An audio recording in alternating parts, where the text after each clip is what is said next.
ਤਬਾਹ ਹੋ ਜਾਂਦੀ ਹੈ ਤੇ ਜੱਟ ਦੀ ਜਾਨ ਤੇ ਬਣ ਜਾਂਦੀ ਹੈ।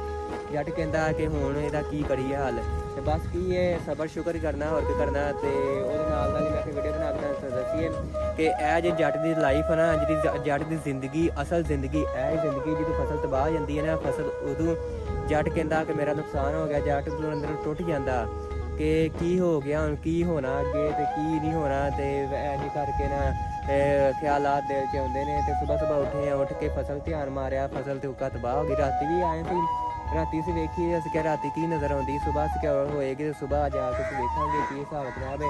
ਤੇ ਉਸ ਤੋਂ ਬਾਅਦ ਹੁਣ ਸਵੇਰ ਹੋਈ ਹੈ, ਹੁਣ ਮੂੰਜੀਆਂ ਲਾਇਆ ਤੇ ਜਾ ਕੇ ਹੁਣ ਪੱਠੇ ਪੁੱਠੇ ਪਾਣੇ ਨੇ। ਹੁਣ ਡੰਗਰਾਂ ਦੇ ਪੱਠੇ ਪੁੱਠੇ ਪਾਣੇ, ਹੋਰ ਕਰਨਾ ਮੂੰਜੀ ਤੇ ਪਾਣੀ ਖਲੋਤਾ ਗੋਡੇ ਗੋਡੇ, ਤੇ ਪਾਣੀ ਸੁੱਕੇਗਾ ਤੇ ਫਿਰ ਅੱਗੇ ਟੋਲ ਚਲਾ ਕੇ ਲਾਵਾਂਗੇ। ਪਾਣੀ ਕੱਲ੍ਹ ਲਾਇਆ ਸੀ ਨਾ ਮੂੰਜੀਆਂ ਨੂੰ, ਜਿਹਨੇ ਪਾਣੀ ਲਾਇਆ ਸੁੱਕਾ ਵੇਚ ਗਈਆਂ, ਜਿਹਨਾਂ ਨੇ ਫਿਰ ਪਾਣੀ ਘੱਟ ਲਾਇਆ ਉਹ ਘੱਟ ਵੇਚੀਆਂ ਨੇ।